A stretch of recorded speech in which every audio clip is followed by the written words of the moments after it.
E nós não abrimos mão de declarar isso, nós vamos declarar até a volta dele. Em nome de Jesus. Gostaria de pedir, irmãos, os irmãos da mídia, se puder, projeta para nós aqui, João capítulo 5, a partir do verso 1. Aliás, antes, Lucas capítulo 17, verso 5, né, que é a proposta da campanha. Lucas capítulo 17, verso 5, por favor. Pastor Samuel Valadares, Deus abençoe, alegria, está aqui conosco. Um irmão da caminhada também que o Senhor nos deu. Lucas 17, verso 5, que é um dos temas da campanha, né? Os apóstolos disseram ao Senhor: aumenta a nossa fé. Você pode fazer esse pedido comigo? Só a última parte ali, aumenta. Só quem precisa, vamos de novo, aumenta. Amém. Você sabe que a fé, irmãos, ele não é um ornamento da caminhada cristã. A fé é um imperativo. A Bíblia diz, Hebreus capítulo 11, verso 6, diz que sem fé, não é que é difícil, não é que fica complicado. Eu gosto do substantivo do texto, ele é claro, sem fé é impossível agradar a Deus. Portanto, nós não podemos nem dizer que somos cristãos, se nós não temos fé.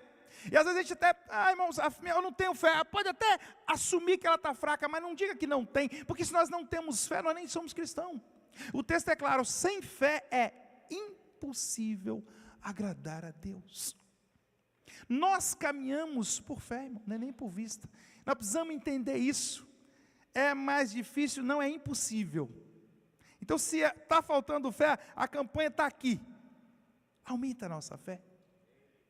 João capítulo 5, versículos de 1 a 9, se a mídia puder também, eu estou na versão Almeida Corrigida, por favor, Almeida Revista Corrigida, se vocês estiverem aí, por favor. Fazer uma reflexão expositiva, irmãos, não vou tomar muito tempo dos irmãos, mas eu tenho certeza que o Senhor nos deu uma palavra nessa noite, para alcançar o seu coração. Eu não sei como é que foi seu dia, talvez você teve um dia difícil, eu tive um dia difícil, eu imagino também que os irmãos tiveram um dia difícil. Hoje é sexta-feira, hoje é um dia melhor ainda para adorar ao Senhor, semana cansativa, mas tenha certeza, foi o Senhor que te trouxe aqui nessa noite. O Senhor tem uma palavra para você aqui nessa noite. Todo mundo, a minha primeira oração quando cheguei aqui, eu falei: Senhor, não deixa ninguém que cruzou a fronteira dessa porta sair daqui da mesma forma que chegou. Não deixa, ainda que seja incomodado, mas saia diferente. Sai acrescentado de alguma forma. A nossa oração nessa noite é essa, e é isso que vai acontecer. O texto de João, capítulo 5, versículos de 1 a 10, de 1 a 9, na verdade, irmãos, ele começa assim. Depois, se os irmãos da mídia puder, pode deixar aqui, ou você pode deixar sua Bíblia aberta, que eu quero fazer uma reflexão expositiva com os irmãos. João, capítulo 5, a partir do verso 1, é a cura de um paralítico de Betesda, né, no tanque de Betesda. Ele começa assim. Depois disso, havia uma festa entre os judeus e Jesus subiu a Jerusalém. Ora, em Jerusalém, próximo à porta das ovelhas, um tanque chamado em hebreu Betesda, ao qual tem 5 alpendres. Nestes jazia grande multidão de enfermos, cegos, coxos e paralíticos, esperando o movimento das águas. Porquanto um anjo descia em certo tempo ao tanque e agitava a água. E o primeiro que ali descia, depois do movimento das águas, sarava de qualquer enfermidade que tivesse. Estava ali um homem que havia 38 anos se achava enfermo. Jesus, vendo este deitado e sabendo que estava neste estado havia muito tempo, disse-lhes: queres ficar são? O enfermo respondeu-lhe: Senhor, não tem homem algum que, quando a água é agitada, me coloque no tanque, mas enquanto eu vou, desce outro antes de mim. Jesus disse-lhe: levanta-te, toma a tua cama e anda. E logo aquele homem ficou são, e depois tomou a sua cama e partiu. E aquele dia era um sábado. Queridos, quando você reflete nos milagres de Jesus, especialmente na perspectiva joanina, na perspectiva do Evangelho de João, e o Evangelho de João ele tem algumas nuances, algumas peculiaridades que os irmãos certamente sabem. E essas peculiaridades é tão notável, ele não é inclusive um dos evangelhos sinóticos pelas suas peculiaridades. Esse aqui, na perspectiva de João, é o terceiro milagre de Jesus. Vocês vão de lembrar que o primeiro milagre, o ministério inaugural, na verdade, o evangelho de João, ele é doce, ele é poético, ele é lindo. No prólogo dele, ele começa apresentando Jesus encarnado, porque a proposta de João é afirmar a divindade de Jesus, é confirmar a divindade de Jesus, e ele começa dizendo da encarnação de Jesus. E para pensarmos nessa linha de fé, de aumento de fé, de expansão, de crescimento de fé, nós vemos João já dizendo que ele veio, no capítulo 1, a partir do verso 11, ele veio para os que eram seus, mas os seus não o receberam. A resposta doce e poética continua no verso 12, e ele diz, mas a todos quando receberam, deu-lhes o poder de serem feitos filhos de Deus. E aí ele diz, filhos de Deus, daqueles que creram no seu nome, ou no seu filho, no verso 13. E aí você conclui de maneira muito lógico, muito comum, que a filiação de Deus, ela vem como resultado da nossa fé. Porque você é tornado filho de Deus uma vez que você crê na encarnação do Filho de Deus. Mas o primeiro milagre em João, ele acontece no capítulo 2, num casamento em Canaã da Galileia. Vocês conhecem a passagem, esse é o primeiro milagre. No capítulo 3, você tem a conversa, a interação de Jesus e Nicodemos, que é lindo também, e esse encontro nos legou o texto, talvez o texto áureo do cristianismo no Brasil, que é o João 3,16, né? Porque Deus amou o mundo de tal maneira que deu seu Filho unigênito, para que todo aquele que nele crê, daí a importância da fé de novo, não pereça, mas tenha vida eterna. E talvez a forma mais clara de fazer a distinção entre a salvação e a perdição está no verso 18, que ele diz que aquele que crê nele não será condenado, mas aquele que não crê já está condenado. Daí de novo, a imperativa importância de termos fé. E o texto continua, e esse é o 3, depois no 4, é interessante, porque no verso 4, é o encontro de Jesus e a mulher samaritana. E a Bíblia tem o que eu acho lindo, eu falo sempre na IAD, que é as doces ironias de Deus, quando você olha o capítulo 3 de João, e faz um paralelo, bota em perspectiva o capítulo 4, você vê que há umas diferença, parece que há um conflito entre as duas pessoas. No capítulo 3, ele fala com Nicodemos, um senhor da lei, um homem, ele vai ter com Jesus à noite, por discrição, por medo de ser descoberto. Então ele encontra no capítulo 3 um homem, um doutor da lei, temos o nome dele é Nicodemos, e ele vai de noite. Ele é alguém que tem um pedigree, ele tem nome, ele é uma pessoa importante para a sociedade. Isso acontece no capítulo 3. Ele está em Jerusalém, na Judéia. Depois da Judéia, ele vai para a Galileia. E o capítulo 4 começa dizendo que quando ele vai para a Galileia, é necessário passar em Samaria. Em Samaria ele encontra a mulher samaritana, vocês conhecem a passagem. E é doce ver as diferenças, o aparente conflito, porque no capítulo 3, ele fala à noite com um homem, no capítulo 4, ele fala de dia com a mulher. No capítulo 3, o encontro é solene, porque ele está falando com um homem que tem nome, Nicodemos. No capítulo 4, você sabe que é uma mulher, mas nem sabe o nome dela. E demais, é de dia, em plena luz do dia. Mas o que é doce aqui, o que é lindo, é ver que mesmo num encontro que aparentemente é diverso, a proposta central é a expansão do reino e o amor demonstrado pelos dois. E a proposta de fé e de crença naquele que enviou. Tanto que ele vai dizer para a mulher no capítulo 4, e aí essa é a importância para mim, o que é lindo no capítulo 4, a partir do verso 20, 21, quando a mulher vai entendendo quem ele é, e ela pergunta, olha Senhor, dá-me dessa água. Ele falava, chama seu marido, vem aqui, que eu vou te dar da água. Ela fala, eu não tenho marido. Quando ela fala, não tenho marido, ele diz, dissestes bem, porque você tem 5 e o que agora tem não é seu. Quando ele dá essa informação para ela, ela toma nota de quem ele é e diz, agora eu vejo que tu és profeta. A primeira pergunta dela, que é a inquietação de muita gente, é, onde é o lugar de adorar? Presta atenção, irmãos, ela descobriu que ele é o Cristo, e ela faz uma pergunta que pode ser a pergunta de todos nós, né? Ou em algum momento foi a nossa. Ela diz, onde é o lugar de adorar?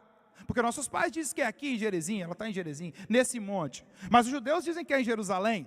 Ela está preocupada em onde adorar a Deus. Jesus dá uma resposta para ela que é esclarecedora e definitiva. Ele diz, olha, a hora vem, e agora é, em que os verdadeiros adoradores adorarão o Pai em espírito e verdade. E ele termina o verso 24 dizendo, e o Pai procura tais que assim procede. O que ele está dizendo em absoluto é, minha querida, não é mais o lugar para você achar Deus, é se você tiver um coração, Deus te acha. Porque ele termina o verso dizendo, ei, o Pai procura tais que assim procede. Ele dá essa revelação no capítulo 4 de João. Depois ele encontra o oficial, cura o filho do oficial, e aí a gente chega no capítulo 5, que esse sim, no capítulo 5, é o terceiro milagre do ministério de Jesus, na perspectiva de João. E agora Jesus está em Jerusalém, chegamos no nosso texto, capítulo 5.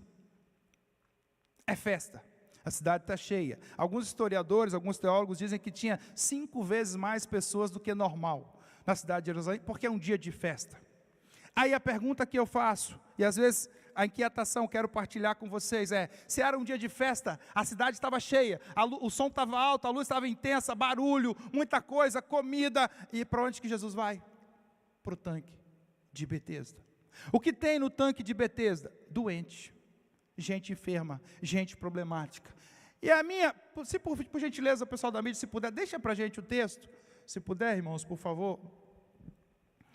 Algum tempo depois, Jesus subiu para Jerusalém, ele já conecta aqui o texto, algum tempo depois, dizendo da saída dele, e para você entender que ele está em movimento, e ele diz, subiu a Jerusalém para uma festa. Irmãos, talvez o último lugar que você quer ir em dia de festa, é para um lugar que tem doente, é para um lugar que tem gente problemático.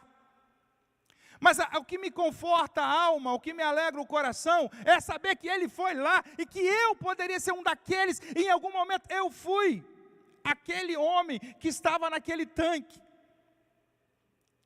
Ele sai do barulho, ele sai da festa, das luzes, das cores, do som alto, e ele vai para um tanque, e o texto diz que, ali, eu gosto do verbo do verso 3, jazia, irmão, não é que eles estavam lá, jazia, estavam com um problema, é uma dimensão do semi-morto. Quando o texto diz jazia, eu gosto desse verbo no Almeida Corrigido, na Almeida Revista, ele usa esse verbo, é para dizer o seguinte, não é gente que tem problema, é gente quase morta, é gente cheia de problema, porque probleminha pontual poderia ser até comum, mas aqui é gente que está além do ponto do comum, é gente que está semi-morto, daí o texto é jazia, e aí o texto não diz que era uma multidão, é uma grande multidão, uma multidão por si só, já assusta, imagina uma grande multidão, e os detalhes, eu quero convidar os irmãos a entrar no detalhe, porque para mim é uma mensagem, em cada detalhe é uma mensagem.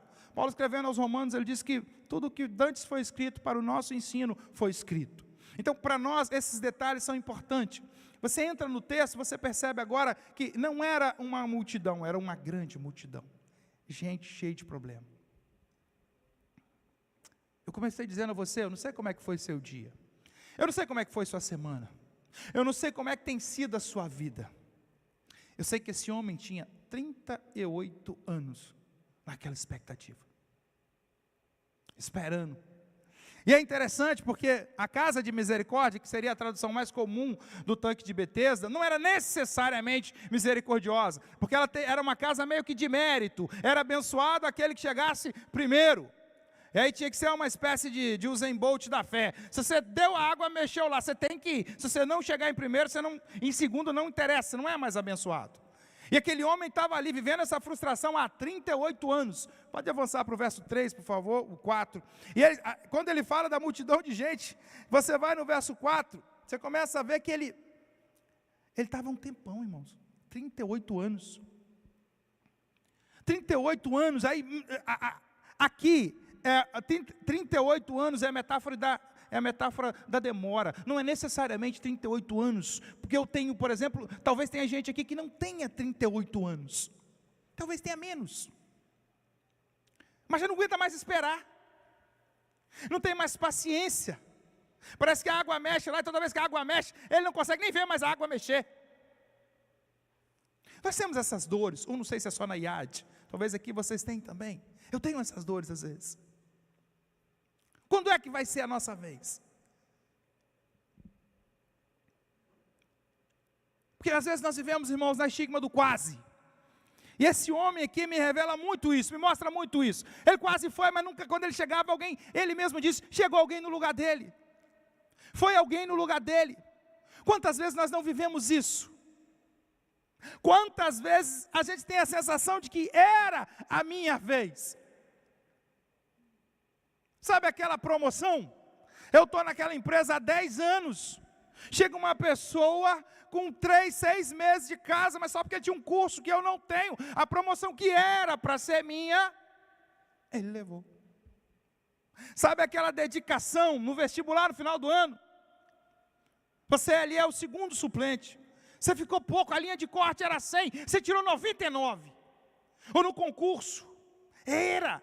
A sensação que nós vemos é que esse homem está entre nós. Em alguma medida eu já fui esse homem. Talvez você já foi esse homem em algum momento.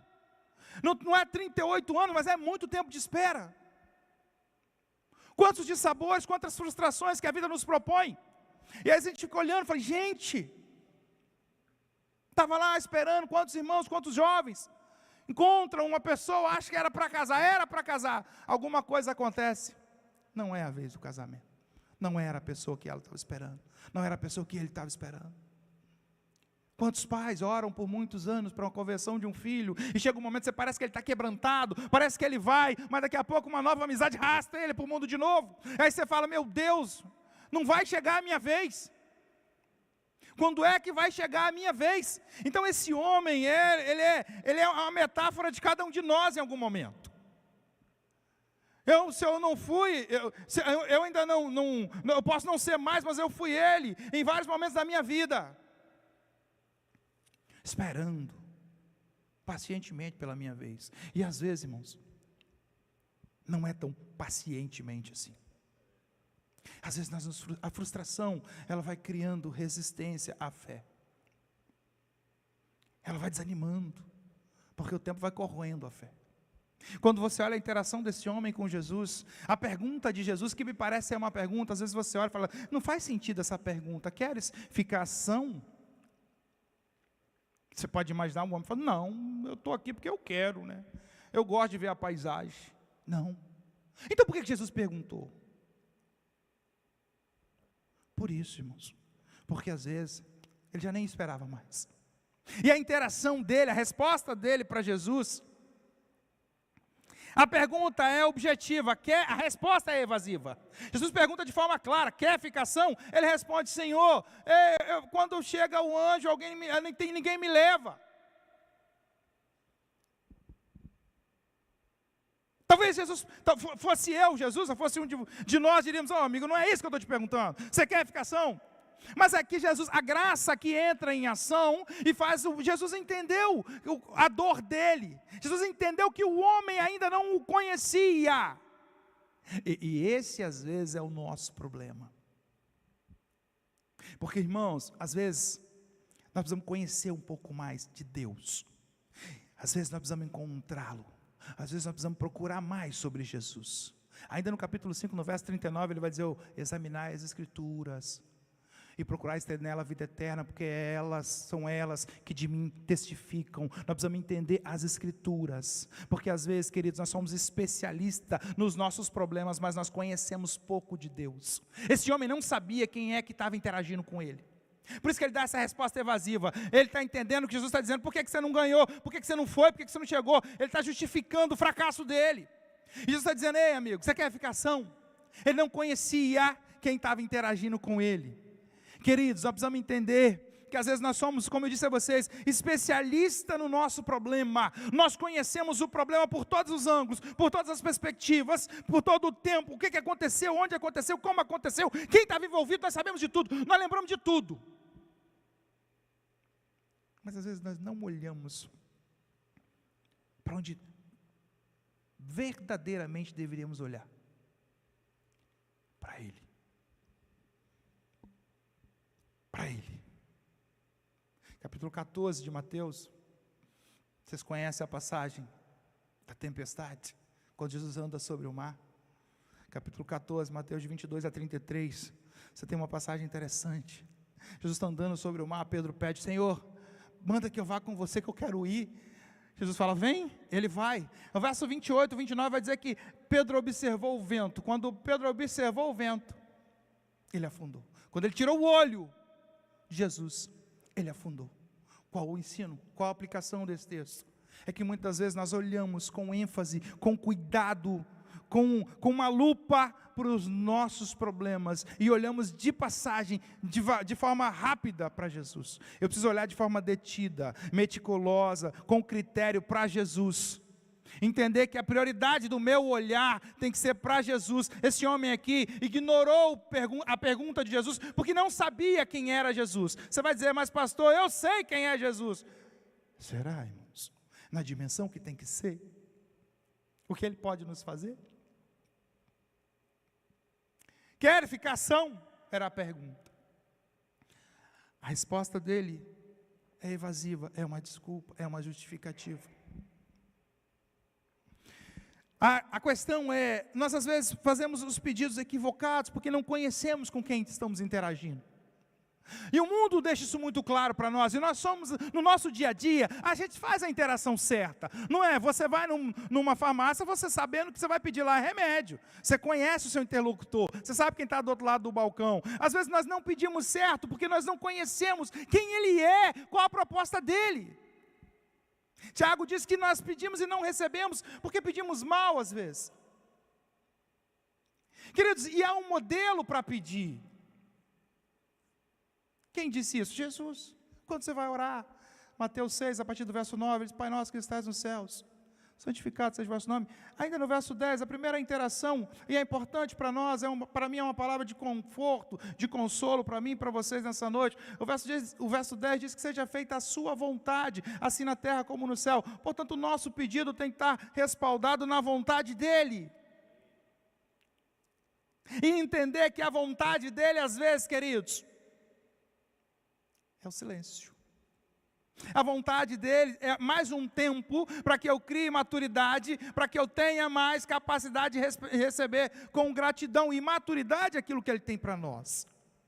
A minha oração é para que o tempo seja agora. Eu quero orar com vocês no final, para que hoje seja um dia. O tempo já está nos oprimindo aqui, ele já está indo embora, pastor Tiago. Mas eu quero orar com vocês para que hoje seja esse dia. Mas eu quero também dizer para vocês que nós precisamos entender, se ainda não for o tempo dele, Senhor, cure o meu coração. 2 Pedro, capítulo 3, verso 9, diz que o Senhor não retarda a sua promessa, ainda que alguns a tenham por tardia. Existem pessoas que às vezes ficam pensando, mas já faz tanto tempo. Queridos, tempo é uma ferramenta de Deus para ampliar a nossa fé às vezes. Tempo é a ferramenta de Deus para moldar as nossas vidas na expectativa dEle. É importante pensar que às vezes o silêncio de Deus não é que Ele está ignorando você, é que Ele está trabalhando em você. E Deus está agindo mesmo quando nós não estamos vendo, ou Deus está às vezes, mesmo quando nós não estamos vendo nem ouvindo. Ele está trabalhando na sua vida. A palavra nessa noite é de consolo, é de conforto. Às vezes você está pensando, Senhor, eu estou atravessando um deserto, eu estou sozinho. Deixa eu te falar, tá não. Ele está com você. Você olha, nós acabamos de falar da questão no país. Você olha às vezes, Senhor, eu sinceramente, às vezes eu olho e falo, Senhor, não estou vendo saída, mas eu sei que o Senhor está num campo acima do meu. Eu gosto de Isaías 55, verso 8, quando ele diz que, ei, os meus pensamentos não são os vossos pensamentos, e os meus caminhos não são os vossos caminhos. Não são como, pastor? Ele explica, não é que há uma divergência pontual entre o que eu penso e Deus pensa, não é uma diferença de perspectiva entre o meu caminho e o caminho de Deus, não, ele mesmo explica, ele diz, assim como os céus estão acima da terra, assim os meus pensamentos e os meus caminhos. Sabe o que ele está dizendo aqui, queridos? O céu está infinitamente acima da terra. Ele está dizendo, os meus pensamentos são muito maiores do que os seus, os meus caminhos são muito mais excelsos que os seus.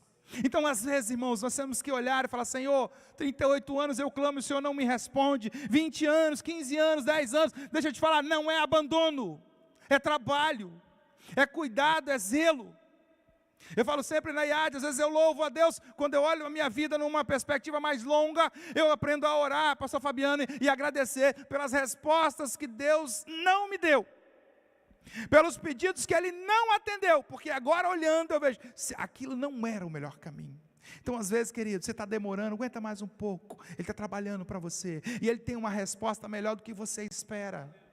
Paulo diz isso de forma muito inspirada, em Efésios 3:20, ele diz que aquele que é poderoso para dar ou para fazer infinitamente mais, abundantemente além daquilo que nós pedimos ou pensamos. Ele está numa linha muito maior que a nossa, num universo, num campo de visão muito mais alto que o nosso. Esse homem agora olha para ele e fala: ei, ninguém me ajuda.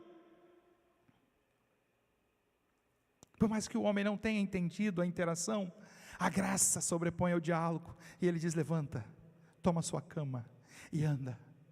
Eu gosto dessa expressão quando ele diz: levanta, toma sua cama e anda. Aqui há três verbos, né? Levantar, caminhar. O primeiro ele fala: levanta, toma sua cama e anda. Por que levanta? Porque estava todo mundo deitado. Para você ter a ideia da dimensão do problema, nem é que estavam sentados, estava deitado mesmo, estava jazindo em dor, estava amargurado, estava semi-morto. E ele manda levantar, porque quando você olha o homem falando, você percebe que ele não está só coxo, ele não está doente no físico, ele também está doente no emocional, ele está doente na alma, ele está dizendo: eu não tenho ninguém, ele está expressando a solidão dele. Eu não tenho ninguém que me leve lá, é uma pessoa só, é um lobo solitário. E eu olho para nós às vezes, e na minha caminhada, eu já fui esse homem, eu já caminhei sozinho. Eu já reclamei a ausência de alguém do meu lado, para me abrir uma porta, para me dar um empurrão, para me ajudar, por um tempo, e não tinha. Eu já fui esse homem. Talvez você em algum momento já foi, por isso que Jesus vai orar e levanta. Ele está dizendo: levanta mesmo, é para sai daí desse lugar de queda. Toma a cama, é para dizer: ele não vai voltar mais não, tá? É definitivo, porque a cama, ainda que ele saísse se rastejando, a cama dele, o leito dele ficava lá, mas Jesus está dizendo: toma a sua cama, você não vai mais voltar para o lugar de queda. E agora ele vai dizer: anda, é para dizer: sai da horizontal, comece a andar, olhe um novo tempo, um novo lugar, um novo ambiente. Essa é a proposta para nós, para você nessa noite. A caminhada, a cura é completa, no físico e no emocional. Ele está dizendo: ei, caminhe, vá para o meio das pessoas, ache gente, faça conexão, aumente laço, amplie a visão, aqueça o coração. Essa é a proposta aqui para esse homem. É uma cura muito mais do que só voltar a andar, mas é voltar a viver. Porque esse homem até aqui ele não vivia, ele só existia. E existir, nós sabemos, é diferente de viver. A proposta de Jesus, queridos, sempre foi de viver, mas não foi de uma vida mais ou menos. Esse mesmo João, no capítulo 10, verso 10, ele vai dizer que eu vim para que tenham vida e a tenham em abundância. Nós não podemos nos contentar com uma vida mais ou menos, com cumprir um calendário, com cumprir a fatigante agenda de uma semana, não. A proposta é de uma vida superlativa, alegre, feliz, vida em abundância. E é isso que ele propõe agora para esse coxo: levanta, toma sua cama e anda.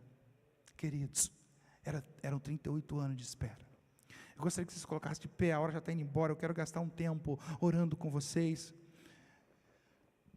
Não sei se tem um louvor, se tem um, posso pedir? Os meninos, se puderem fazer um louvor, eu quero, queridos, você que em algum momento se identificou com o texto, talvez está com uma espera, talvez está numa fila, está numa crise ou numa fila existencial da vida, e parece que não chega a sua vez. Eu queria convidá-los a estar aqui na frente. Quero orar por você nessa noite. Pastores estão aqui, vão ungir, vão orar com vocês nessa noite. E nós queremos orar para que nesta noite seja uma noite diferente na sua vida.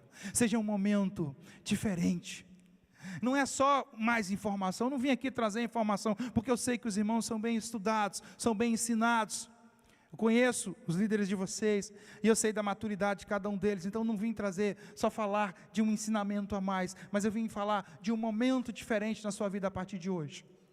Eu vim falar de um encontro que agora é de expansão de fé mesmo, é de você lembrar da data de hoje, 1º de agosto de 2025, e daqui a alguns anos saber que você nessa noite se levantou, independente de qual era o seu leito, independente de qual era a sua dor, a sua agrura, a sua dificuldade, a sua crise, e todos nós temos crise, independente da sua dor, talvez aquela dor que já virou a sua amiga, né? Já caminha há tanto tempo que você nem estranha mais. Talvez você nem tenha mais a expectativa de receber alguma coisa, porque está tanto tempo na horizontal, deitado, esperando. Mas deixa eu te falar, nessa noite, o Senhor me trouxe aqui, porque Ele tem algo novo para a sua vida. Ele tem uma proposta nova para a sua vida. Eu quero orar com vocês. Se vocês quiserem vir aqui na frente, receber uma oração, os pastores estão aqui para serem ungidos. Pode ficar à vontade. Quantos irmãos louvam aqui nessa noite? Vocês podem vir chegando aqui. Eu quero orar com você nessa noite. Vamos cantando, irmãos. Vamos cantando. Quem quiser vir, pode vir. E nós vamos cantando nessa noite. Porque hoje é a noite de um encontro. Hoje é a noite do seu milagre. Hoje é um momento diferente. Eu quero orar especialmente por quem está esperando há muito tempo. Só se tem alguém que está esperando há muito tempo. E eu não quero saber do seu problema, porque eu disse a vocês, eu quero saber do meu Deus. Eu quero te apresentar esse Jesus. É Ele que diz que, ei, deixa eu te falar, Ele começa, depois de ensinar, ainda no Sermão do Monte, Mateus capítulo 7, Ele vai dizer, em vocês sendo maus, o seu filho pede um pão, você não dá uma pedra, o seu filho pede um peixe, você não dá uma serpente. Ele fala, muito mais, o nosso Pai que estás nos céus. Ei, pode pedir nessa noite, pode pedir, ainda que você fique aí mesmo, mas peça. Esse mesmo texto, capítulo 10 de Mateus, vai dizer que quem pede, recebe. É uma noite de pedir mesmo.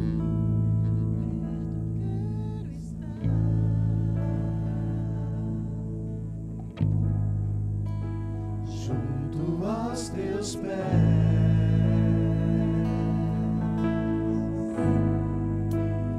pois prazer maior Nós te adoramos. que me render e te adorar. Tudo que há em mim quero te ofertar.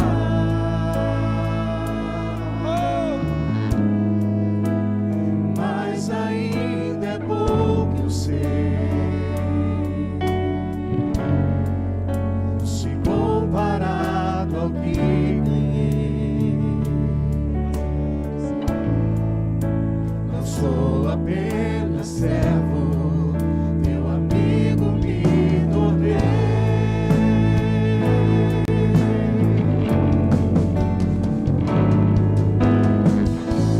Te louvarei,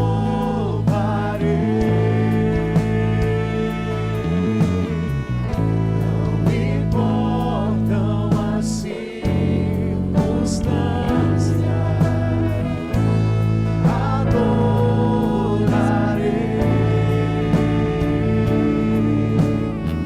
somente a ti, Jesus. Pai, uma vez mais, nós queremos clamar ao Senhor nessa noite, Pai. Neste momento, Senhor, pelos teus filhos, por tuas filhas, Senhor, que estão aqui nessa noite, que abriram mão do seu tempo, Pai, para buscar ao Senhor. Estão aqui com o coração entregue, rendidos ao Senhor, Pai. Esperando, Senhor, um olhar, esperando uma dádiva, uma graça do Senhor nessa noite, Pai. Ah, Senhor, eu vim aqui como mensageiro do Senhor, Pai, como a autoridade dos céus, da Tua palavra, para declarar a esse seu filho, a essa Tua filha, Senhor, que haverá uma intervenção na vida deles, Pai, que haverá um toque do Senhor na vida de cada um deles, Pai. Pai, aqueles que esperam há tanto tempo, que já endureceu o coração, Pai, que a esperança já se foi, Pai. É por eles que eu quero orar nessa noite, Pai. É por aquele teu filho, aquela tua filha, Senhor, que clama há muitos anos por uma conversão de um parente, Senhor. Que clama, Senhor, por uma porta aberta, Senhor. Que clama, que suplica ao Senhor, ó Pai, por uma promoção, Senhor. Talvez aquele irmão, aquela irmã, Senhor, que tem um processo na justiça tramitando há tantos anos, que não sabe mais o que fazer, Pai. Que liga, que interage com o advogado e ele diz que não há mais o que fazer, que o processo está lá para ser julgado, Senhor. Mas nessa noite, Senhor, nós queremos, ó Pai, com a autoridade dos céus e da Tua palavra, Senhor, trazer uma palavra de bênção, Senhor, uma palavra de intervenção, uma palavra de portas abertas, Senhor, uma palavra, Senhor, de luz, uma palavra, Senhor, de prosperidade, Senhor, dos céus para a vida do Teu filho, Senhor. Aquele irmão, aquela irmã, Senhor, que passa pela dor, ó Pai, da solidão no lar, ó Pai. Aqueles que passam por conflitos, ó Deus, no seio da sua família, Senhor. Eu quero nessa noite orar, ó Pai, para que o bálsamo do Senhor, ó Pai, venha com essa, ó Deus dos céus, com refrigério, Senhor, e alcance esse coração e essa mente, Pai. Abra as portas, Senhor, aquele que vive por um momento de esterilidade, de escassez, ó Pai, que tem batido, ó Pai, não tem aberto, Senhor, que tem clamado, ó Deus, e tem visto porta fechada atrás de porta fechada, Senhor. Ah, Pai, aquele irmão, aquela irmã, ó Deus, que sofre a dor de um diagnóstico ruim, Pai, de uma doença crônica, Senhor, e não sabe o que fazer, ó Pai. Nós queremos nessa noite orar, ó Deus, por cura, Senhor. O Senhor é o Jeová Rafa, o médico dos médicos, ó Pai, e nós queremos, ó Pai, declarar uma palavra, Senhor, de cura nessa noite, Pai. Encontre o coração, a mente, ó Pai, ou qualquer parte do corpo que esteja enfermo, restaure em nome de Jesus nessa noite, Pai. Pai querido, Pai amado, nós oramos, ó Pai, por cada filho, por cada filha, Senhor. Aquele irmão, aquela irmã, ó Pai, que clama, Senhor, por um filho, Senhor, que vive a dor da esterilidade, Pai. Nós queremos orar, ó Deus, por provisão dos céus na vida desse casal, Senhor. Enfim, Pai, nós queremos orar, ó Deus, para que o dia de hoje, Senhor, seja um dia diferente para os seus filhos, Pai. Para que eles saiam daqui nessa noite na certeza, Senhor, de que foram alcançados pela graça do Senhor, Pai. Independente de quanto tempo estão esperando, ó Pai, mas que a partir de hoje, Senhor, a Tua graça, o Teu Espírito vai agir na vida, na família, Senhor, de cada um deles, Senhor. Então nós declaramos, ó Pai, com a autoridade do céu, Senhor, uma bênção especial, especialmente na família dos irmãos aqui presentes, ó Pai, nas famílias representadas aqui nessa noite, Pai. Na autoridade, Senhor, do nome santo do Senhor Jesus, a quem servimos e amamos.